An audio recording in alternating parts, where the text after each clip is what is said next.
Concurrency refers to the ability of your application to handle multiple requests at the same time.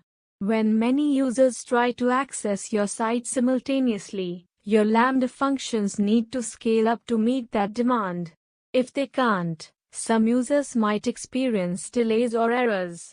On the other hand, cold starts happen when a Lambda function is invoked after being idle for a while. It takes time to initialize, which can slow down response times for users.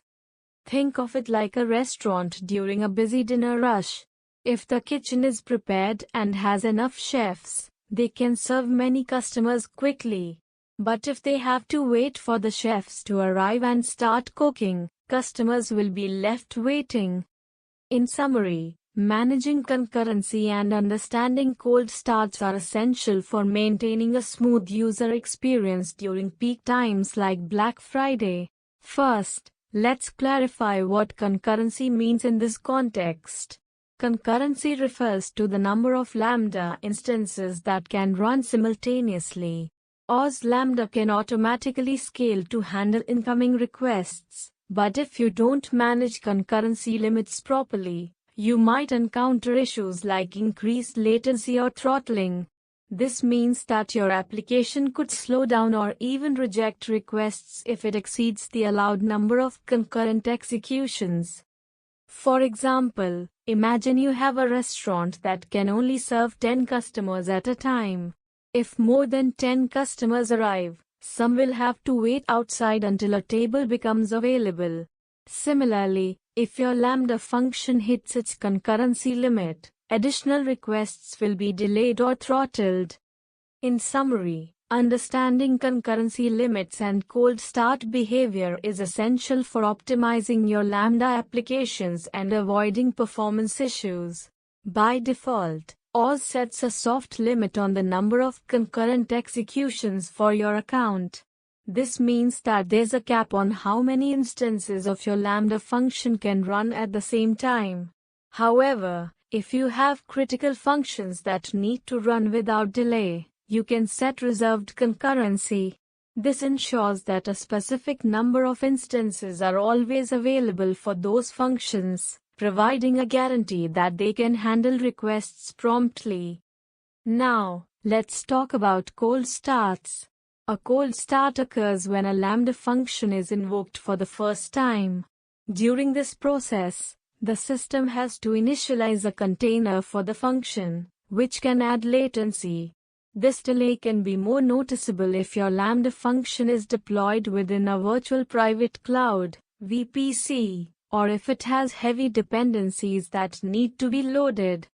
In summary, understanding soft limits and cold starts is crucial for optimizing the performance of your Lambda functions.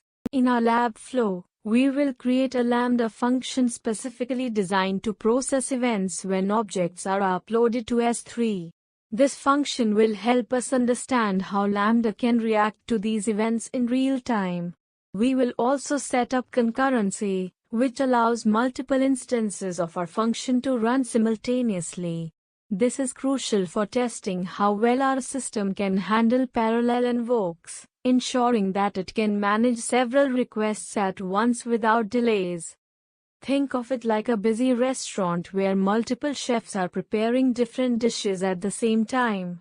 Each chef represents a Lambda instance, and they all need to start cooking as soon as an order comes in. To recap, we are setting up a Lambda function to process S3 uploads, testing its ability to handle multiple requests at once through concurrency. This will give us valuable insights into the efficiency of our architecture. To ensure our applications are running smoothly, we need to validate certain metrics. Specifically, we should check for throttling, which happens when our application exceeds its resource limits, and initialization time, which is how long it takes for our application to start up. It's also important to be aware of common mistakes that can affect performance. For instance, missing the concurrency limit can lead to bottlenecks. Adding unnecessary VPC dependencies can complicate the architecture, and having heavy initialization code can slow down the startup process. In summary, by monitoring cold start latency and validating key metrics, we can improve our application's performance and avoid common pitfalls.